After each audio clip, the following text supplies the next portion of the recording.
a lo mejor cerca del campo, mostrar cómo es el campo acá, mostrar los volcanes con nieve, y así para que vayan armando alguna idea el próximo jueves.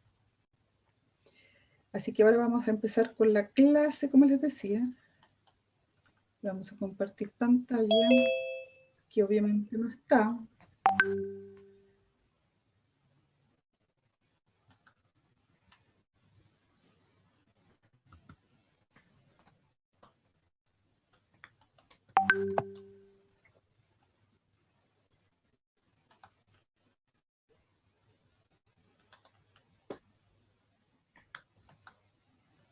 Ahora sí.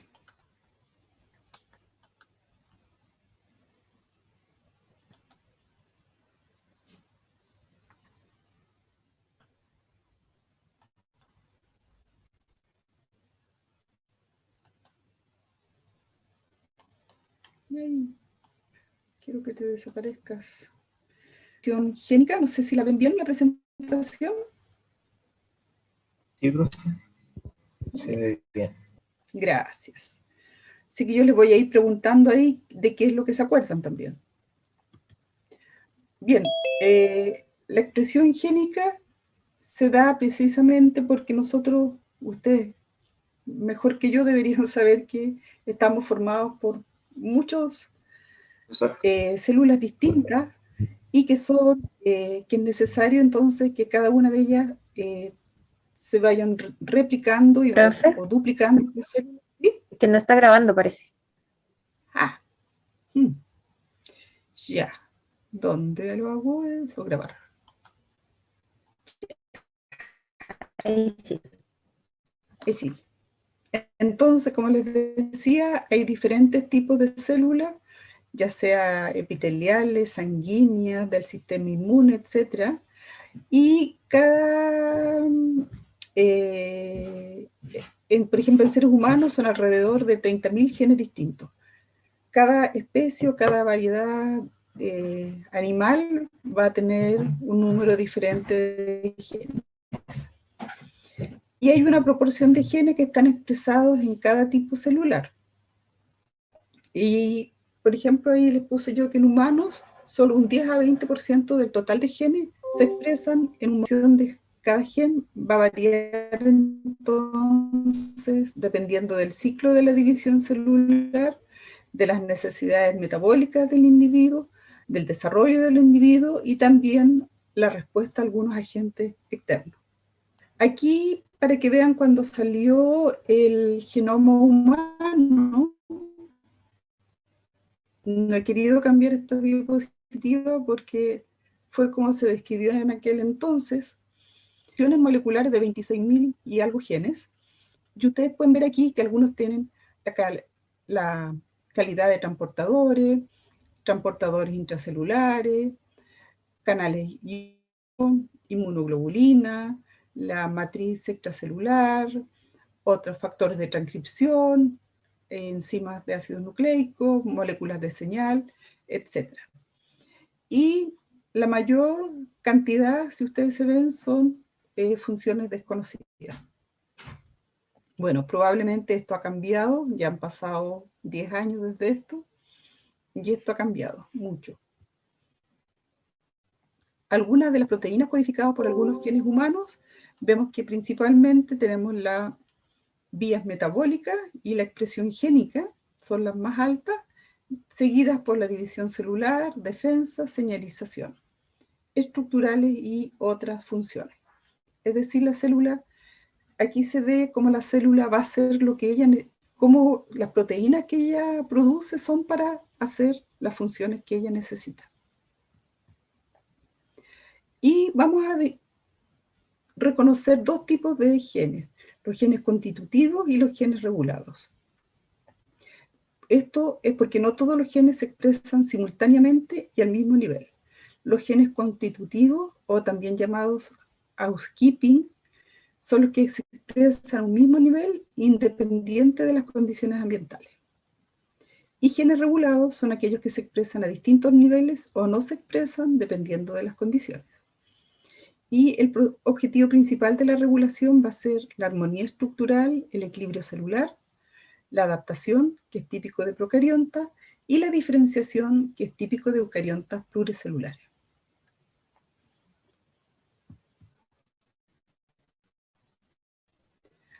Aquí podemos ver algunos niveles de la regulación de la expresión génica en eucariontes, y vamos a tener aquí el DNA, el RNA tranquilo primario, maduro.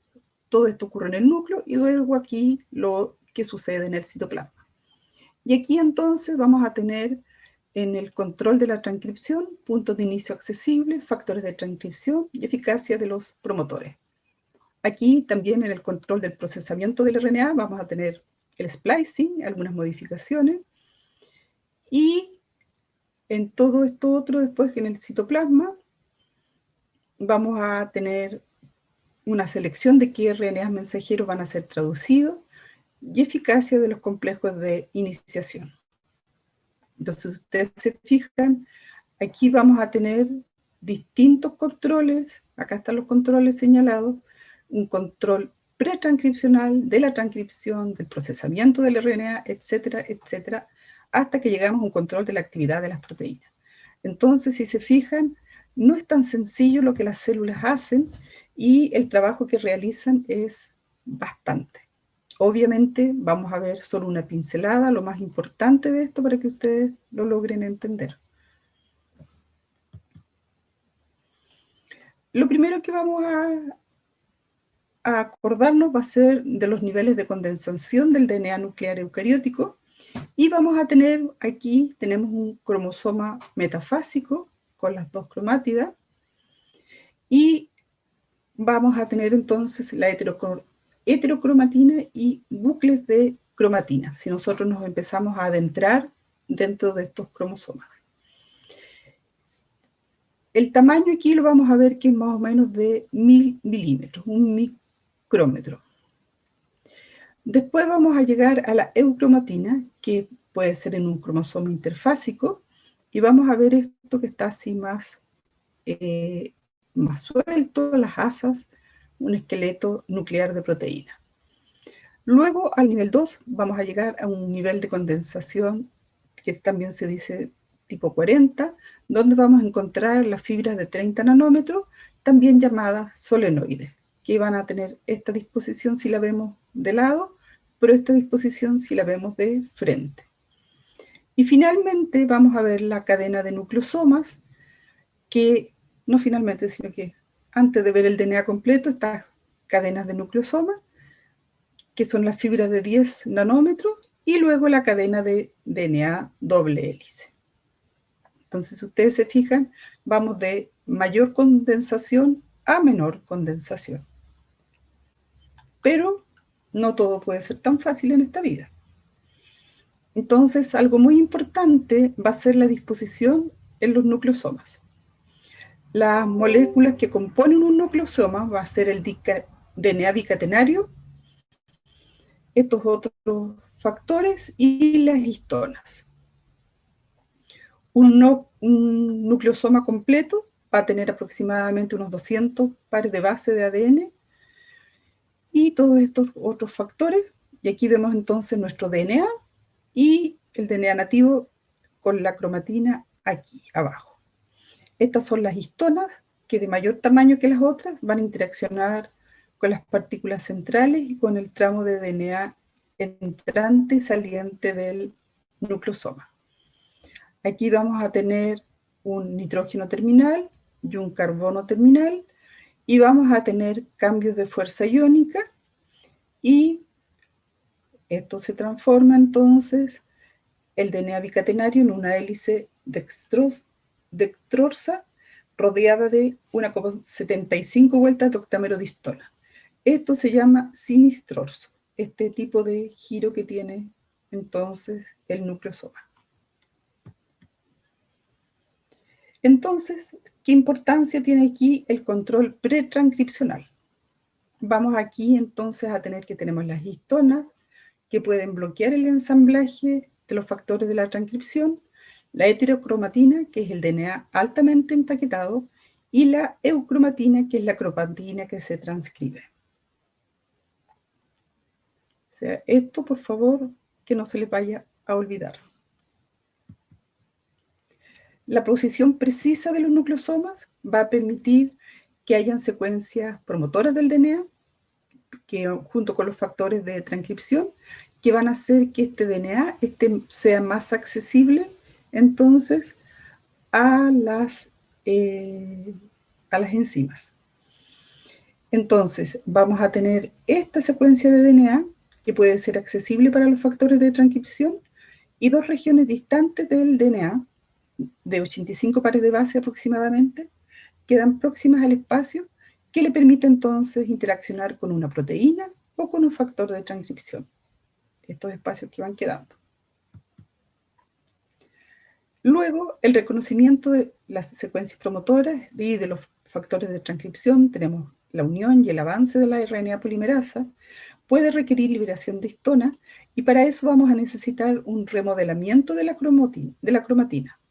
Entonces aquí va a ocurrir un factor, va a intervenir el factor liberador de los nucleosomas y hace que entonces quede libre la cromatina para que los factores de transcripción y la RNA polimerasa puedan ir actuando. Entonces va quedando más libre, más disponible para que puedan ir actuando. Y el avance también tiene que ser compatible con las regiones del DNA con nucleosomas íntegros. Algunos nucleosomas no quedan completos y entonces vamos a tener que al acercarse la RNA polimerasa, el nucleosoma se desensambla parcialmente. Y entonces lo que va a ocurrir es que se desensambla y se sugiere que se desplaza hacia la otra mitad de las histonas y así va avanzando la RNA polimerasa. Una vez que la enzima ha transcrito ese tramo de DNA, se reconstruye el nucleosoma y así va avanzando en la cadena de RNA. ¿Qué ocurre entonces después con la regulación genética de la transcripción? El control de la transcripción va a ocurrir principalmente como una regulación genética, van a ser los 4 nucleótidos que forman la secuencia, o también va a ocurrir, o puede ocurrir una regulación epigenética, que son los grupos metilos incorporados al DNA. La epigenética, como ustedes saben, es una parte de la biología molecular que es bastante nueva y se basa en el estudio del cambio en el patrón de expresión génica, pero que no implican alteraciones en la secuencia del DNA y que además son heredables. O sea, no hay cambio en la secuencia de DNA, pero se hereda. Es una regulación ejercida a nivel pretranscripcional que va a tener muchas consecuencias sobre el fenotipo y es muy importante para explicar la diversidad morfológica y funcional de células que poseen un mismo genoma. O sea, porque todos somos distintos, porque a unas personas les da cáncer y a otras no, porque unas personas se enferman de una cosa y otras no, etc.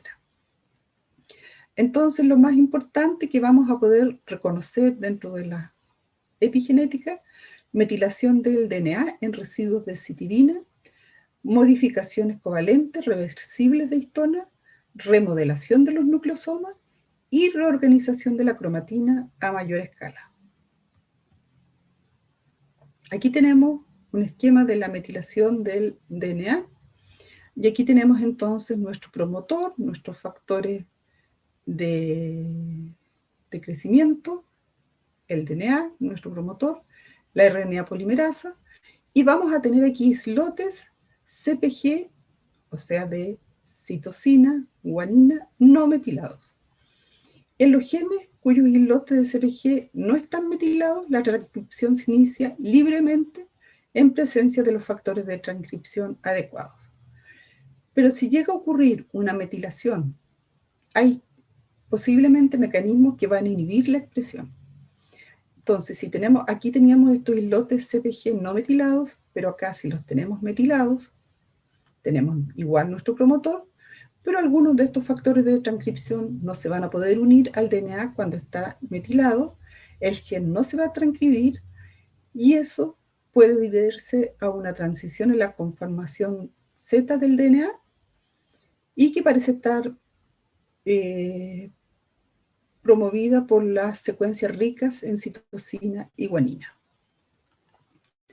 También en los islotes CpG metilados puede ser reconocido por proteínas como la MCP1 y la MCP2 que impiden la unión de los factores de transcripción o bloquean el avance de la RNA polimerasa, por lo tanto el gen no se va a transcribir.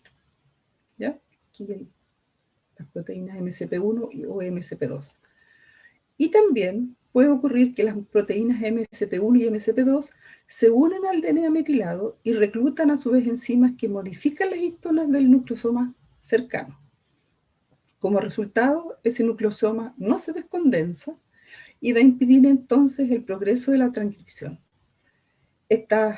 Entre las moléculas que participan de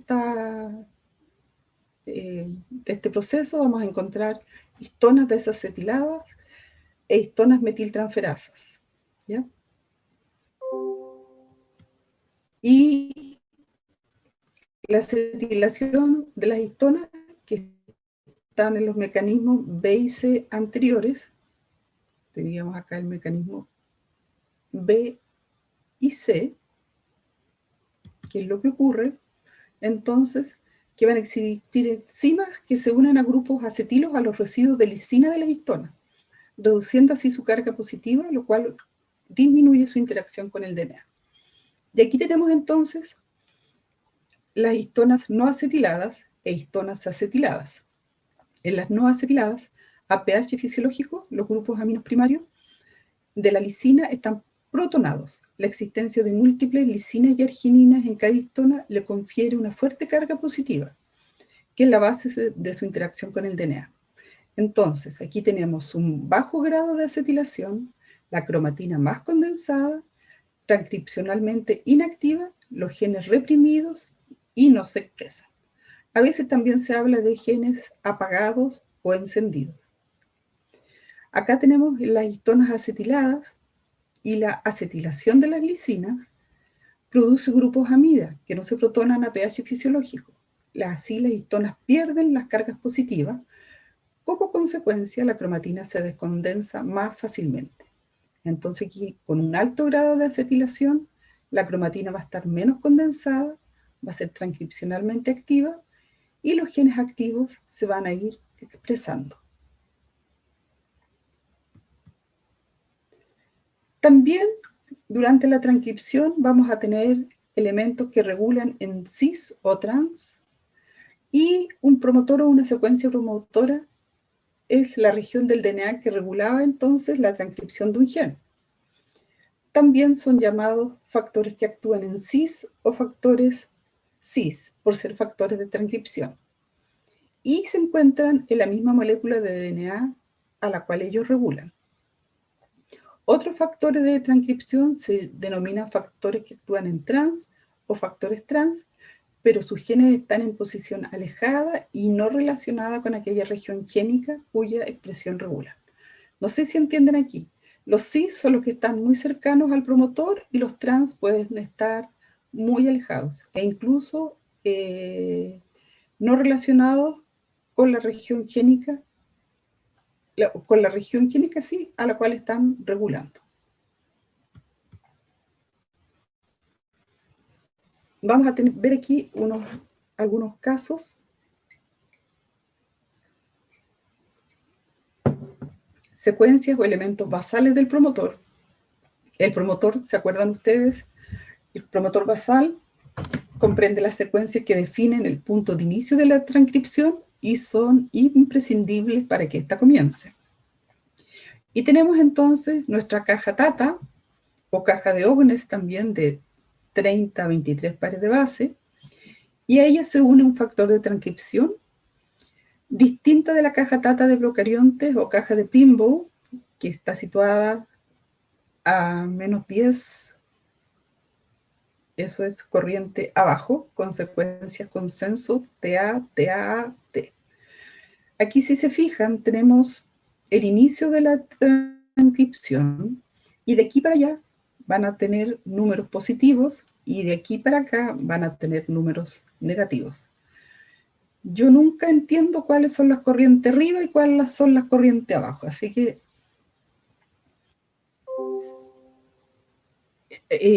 vamos a tener entonces aquí algunas secuencias que se van a unir al factor de transcripción TF2B y la secuencia BRED que está en ubicación menos 23 a menos 27.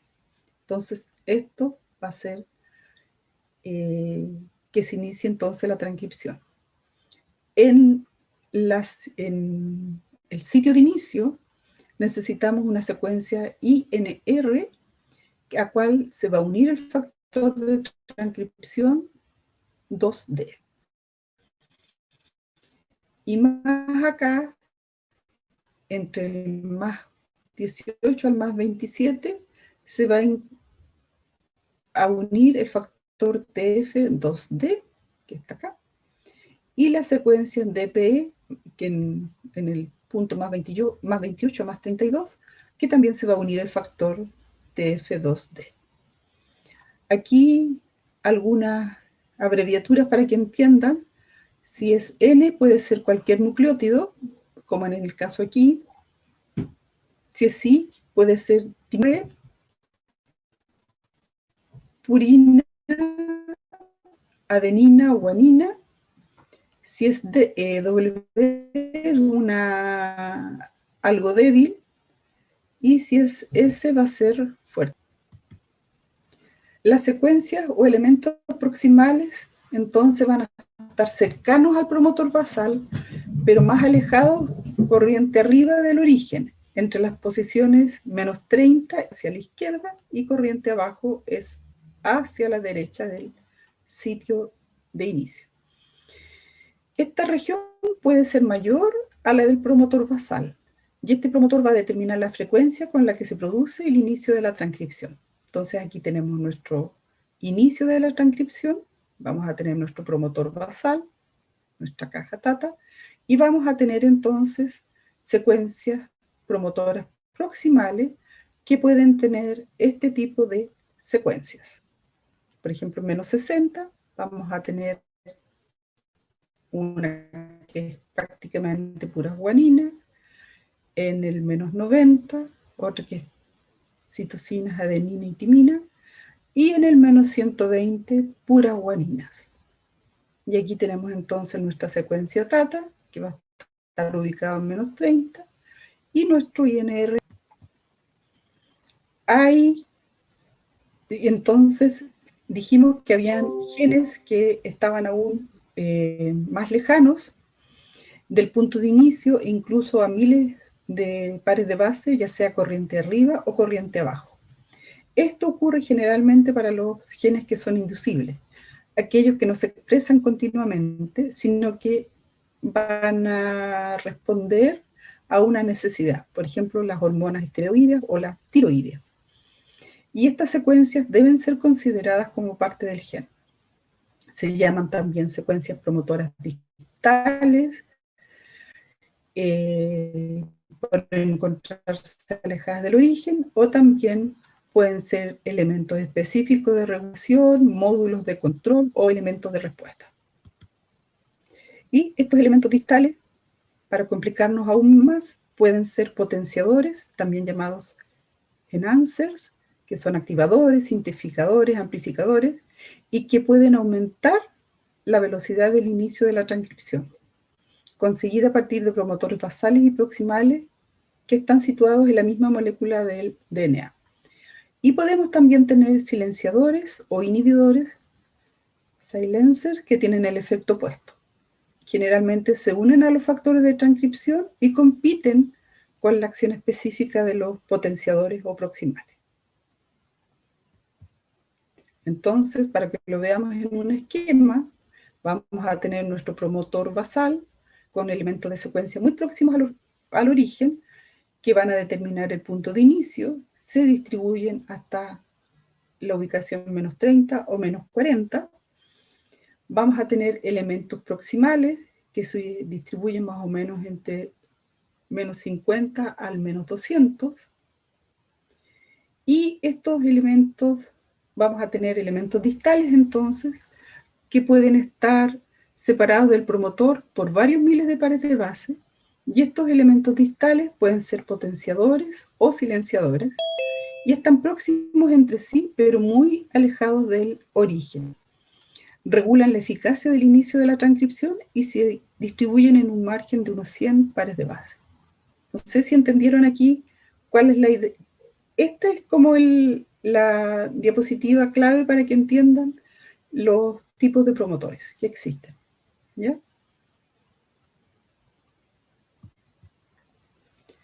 Los factores de transcripción proximales, para que entiendan un poco mejor, van a reconocer elementos proximales del promotor y contribuyen a la eficiencia de la formación del complejo de inicio o favoreciendo la acción de la polimerasa. Y aquí entonces tenemos la RNA polimerasa 1 y 2, y a este promotor basal se van a unir muchos factores de transcripción generales, el TF2, algunos elementos proximales o factores de transcripción proximales como SP1, CTF o SP1, y a los elementos distales potenciadores y silenciadores se unen factores de transcripción inducibles. Ustedes se tienen que imaginar que la célula no va a estar produciendo en todo minuto todo, sino que en determinados minutos va a necesitar una cosa, en otro tiempo va a necesitar otro tipo. Nuestro metabolismo va variando durante el día, entonces las células van a ir cambiando su función también.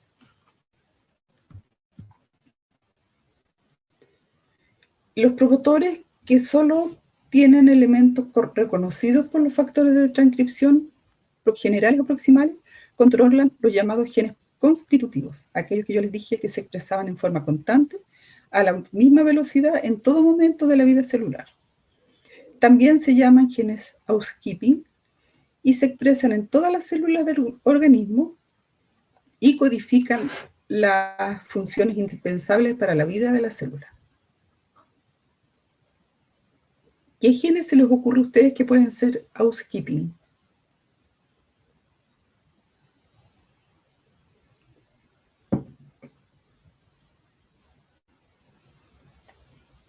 O genes constitutivos.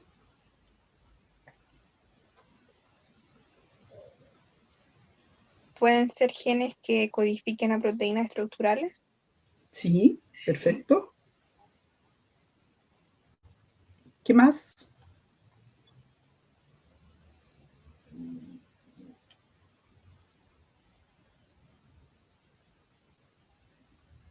Ya, tarea para la casa.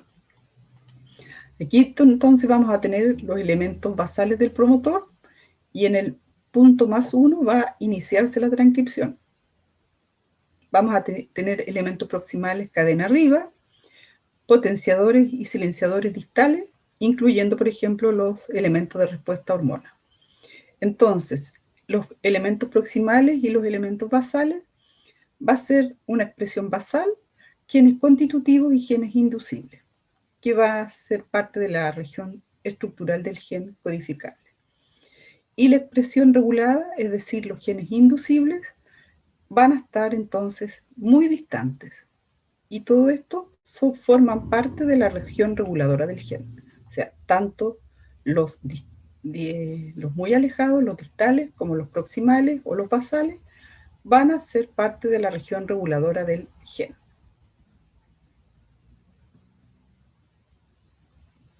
Hay también factores de transcripción inducibles y se sintetizan en momentos específicos o en tejidos particulares. La expresión de estos genes puede expresarse en algunas ocasiones o nunca. Por ello se llaman genes inducibles y son los receptores nucleares para hormonas esteroideas o tiroideas, y así muchos otros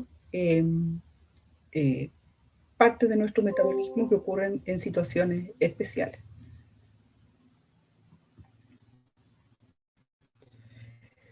¿Cómo interaccionan estos factores de transcripción con la polimerasa? Generalmente la polimerasa, aquí tenemos nuestra hebra de DNA, 3', 5', Y vamos a tener los factores de transcripción inducibles unidos a elementos distales o de regulación. Y acá, cerca del inicio de la transcripción, entonces, vamos a tener los factores de transcripción generales y proximales unidos al promotor basal y proximal. Entonces, aquí va a estar nuestra RNA polimerasa y aquí puede darse origen, entonces, a la transcripción. También van a haber coactivadores o factores generales que se van a unir al promotor basal, a la caja TATA, y estos tenemos algunos coactivadores, activadores de factores de transcripción proximales, el promotor proximal y factores de transcripción generales. Entonces, todo esto van a actuando para que se inicie la transcripción. Como ven ustedes, los procesos parecieran ser muy sencillos, pero a la vez, pero si uno los profundiza un poco en ellos, son muy complejos.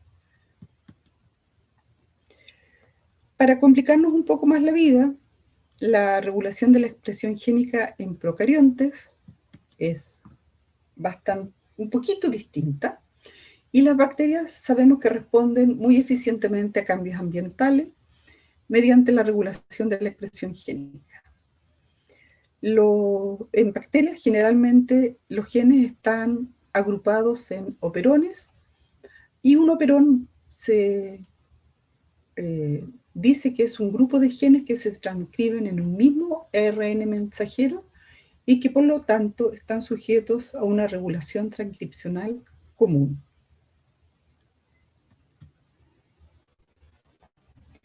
Aquí vamos a tener distintos tipos de regulación, una regulación positiva y una regulación negativa.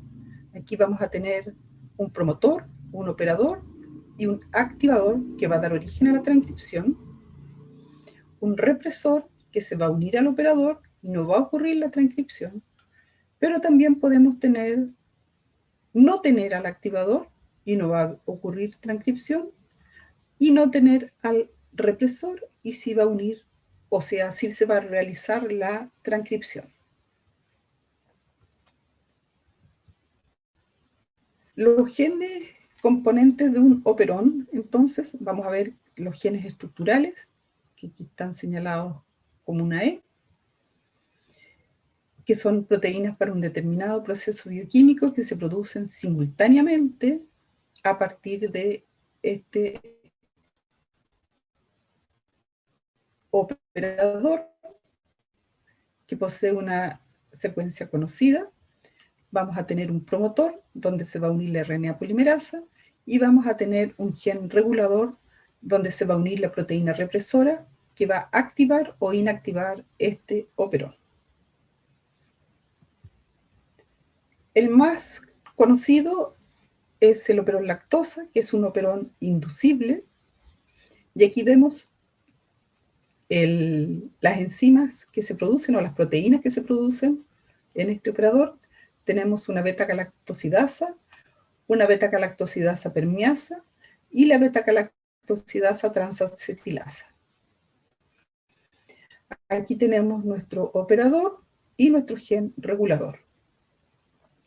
¿Qué ocurre entonces con este operón lactasa si no tiene inductor?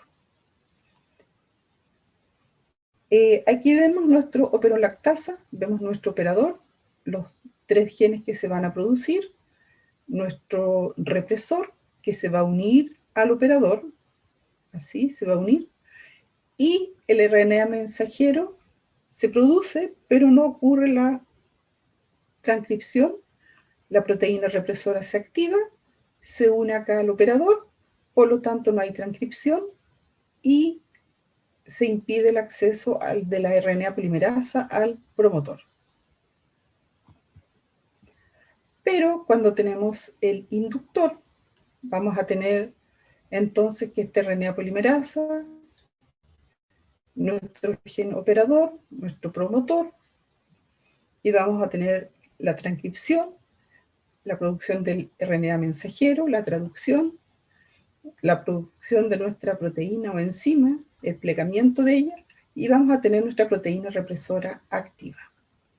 Y entonces aquí se va a unir al operador la lactosa también, que es nuestro inductor, y va a ocurrir entonces la transcripción y la traducción de la beta-galactosidasa, de la permeasa y de la transacetilasa en el mismo momento. Entonces, en presencia de lactosa, vamos a tener que el operón lactosa funciona. Si no hay lactosa en el medio de cultivo o no la puede obtener la bacteria, no va a haber transcripción. Por el contrario, el operón triptofano es un sistema reprimible que produce 5 proteínas distintas y también tiene el gen operador y el gen promotor. Aquí tenemos el ejemplo de un promotor, de un operón reprimible. Vamos a tener el gen regulador, el gen promotor, y en el gen represor inactivo va a ocurrir la síntesis de RNA mensajero, la síntesis de proteína, y siempre vamos a tener un código de terminación hasta que se terminen de producir todas esas proteínas que estaban anteriormente. El producto actúa como correpresor y permite su afinidad con el operador. Entonces, a medida que se va produciendo más y más producto, este gen promotor bloquea al gen operador y no hay síntesis y no hay producción entonces de los genes estructurales. No sé si entienden, en uno, la presencia por ejemplo, la presencia de lactosa induce que se produzcan estas enzimas, pero en el caso del triptofano, la presencia excesiva de triptofano en el medio de cultivo va a hacer que no se produzca más de estas enzimas del operón triptofano. Aquí está lo mismo, el operón triptofano con el correpresor. Aquí tenemos el triptofano que está presente, se une al operador y lo bloquea y no hay transcripción. Y cuando el operón triptofano o no hay presencia de triptofano, la proteína represora se inactiva, se trata de unir al operador pero no puede, y la RNA polimerasa entonces puede actuar y ocurre la transcripción, luego la traducción y las 5 enzimas que se producen del operón triptofano. Acordémonos que en bacterias la transcripción y la traducción ocurrían casi simultáneamente porque ocurren en el citoplasma.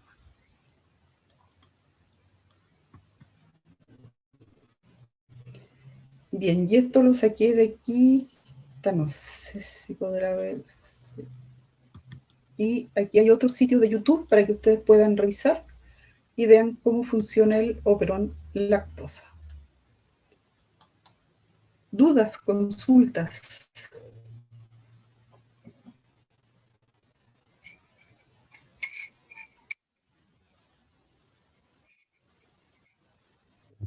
¿Quedó todo claro o no entendieron Profesor, nada? entonces, la función de la transcripción por el operón triptófano es el que no haya presencia de él hace que haya transcripción y se realice todo el proceso, ¿cierto? No, en el triptofano, cuando hay mucho triptofano, inhibe la producción de triptofano, entonces se mantiene en un nivel, yo diría que de mediano a bajo. Ah, ya. Muchas gracias. En cambio, la lactosa siempre tiene que estar presente para que se induzca la producción de los genes de la beta-galactosidasa. Ahí me quedó más claro. Gracias.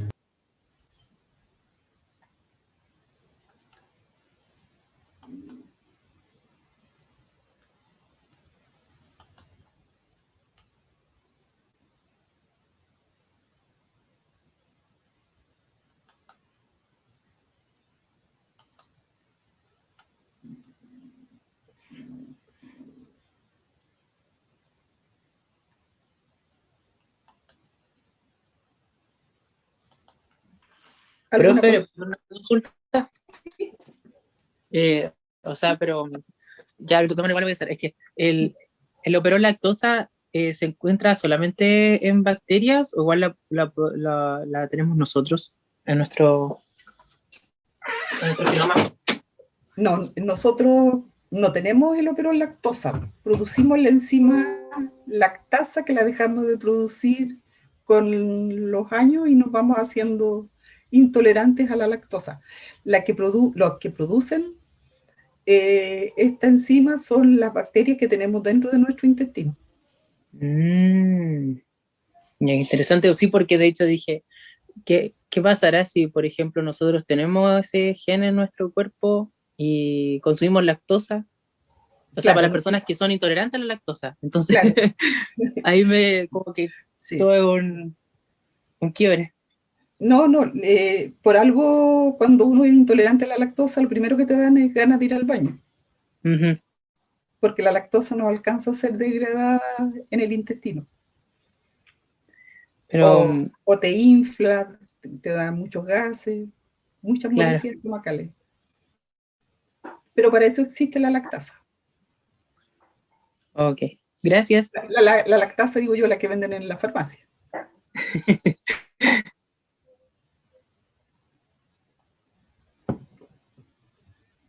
Más dudas, consultas.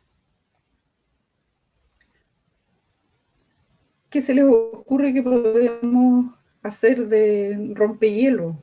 Vayan dando ideas también.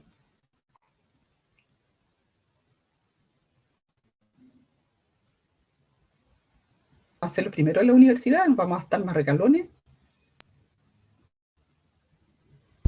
Sí, da un poco de nervio igual. Profe, más o menos, como de qué va toda la actividad esto del encuentro. Sí.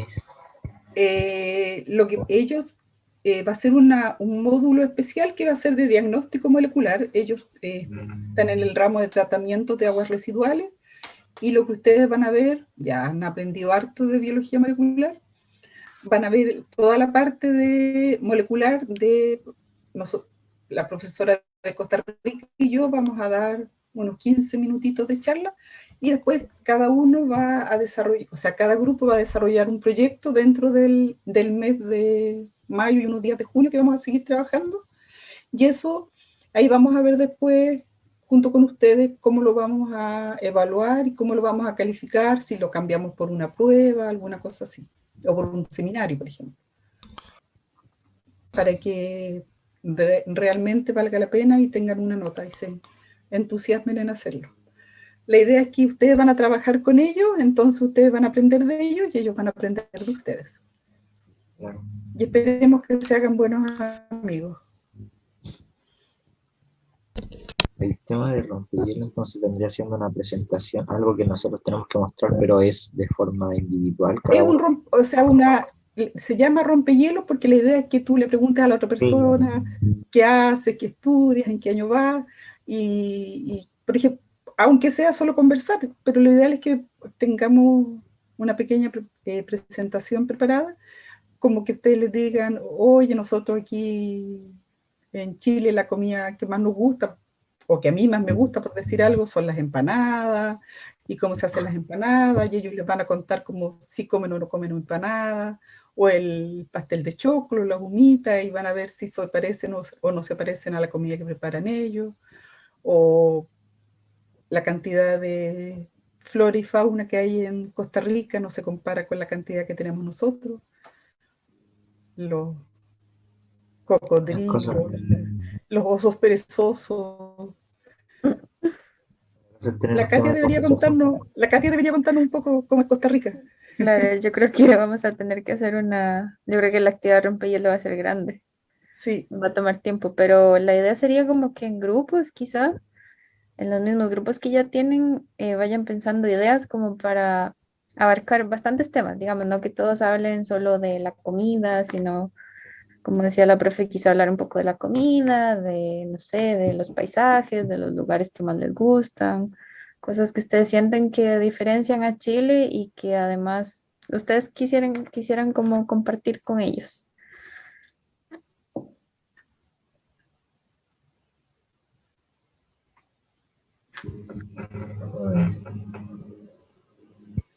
temáticas y van a trabajar en grupos no tan pequeños, porque dependiendo de la cantidad de alumnos que tengan ellos, vamos a tratar de también de no formar tantos grupos. Así que van a ser varios probablemente por Cierto. grupo. Yo creo que el jueves tal vez ya les podemos decir los grupos, porque mañana tenemos la Sí, reunión con el jueves, las personas de Costa Rica para ver cuántos son los estudiantes de allá, y entonces el jueves yo creo que ya les podemos decir cuáles van les a ser podemos los decir. grupos Sí. de aquí Sí, porque igual vamos a tener un espacio aparte, un campus virtual aparte, para que ustedes puedan interactuar con los estudiantes de Costa Rica y ustedes, ya sea en horario de clase o fuera de horario de clase, porque van a tener que tener también harto trabajo asincrónico.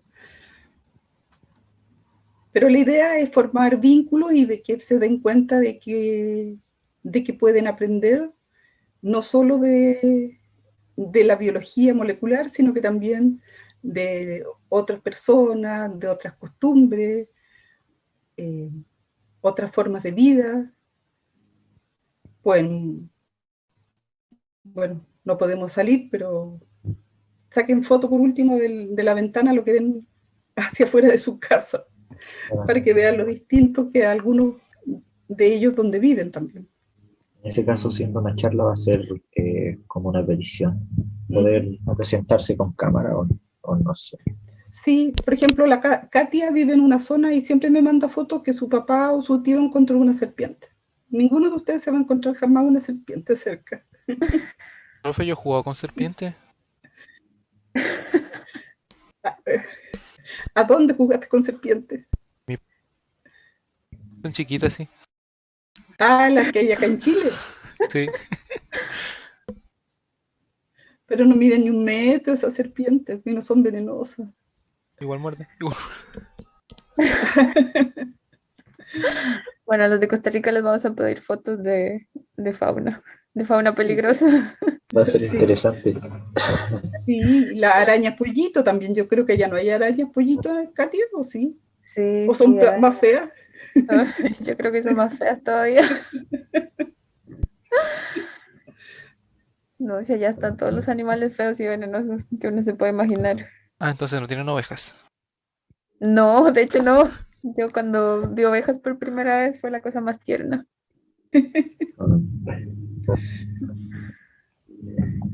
Ven, ya saben hartas diferencias de Costa Rica, así que eso va a ser entretenido que ustedes lo conversen Ahí después con Y su... me trae fotos de cordero.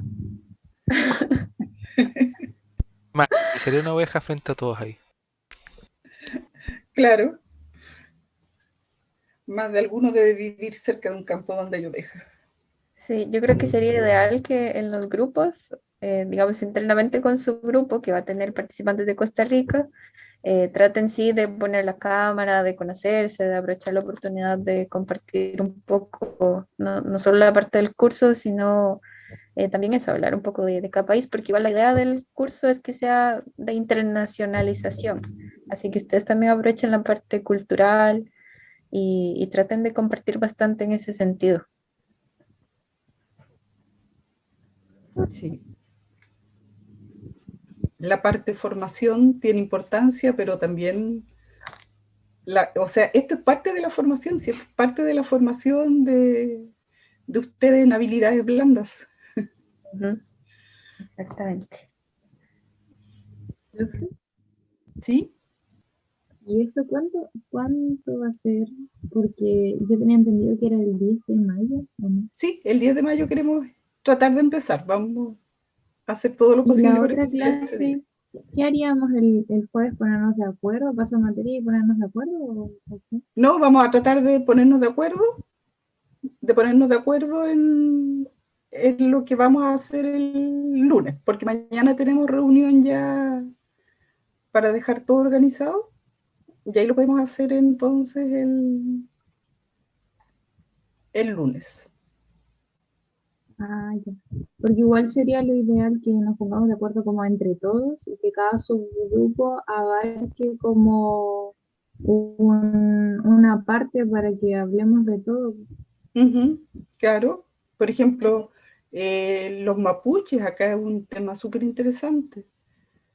Claro, en cuanto a cultura o comida Ujú. o de paisaje, dividirnos como por zona, por ejemplo, los que han viajado o que viven en el sur o viven más en el norte, cosas así.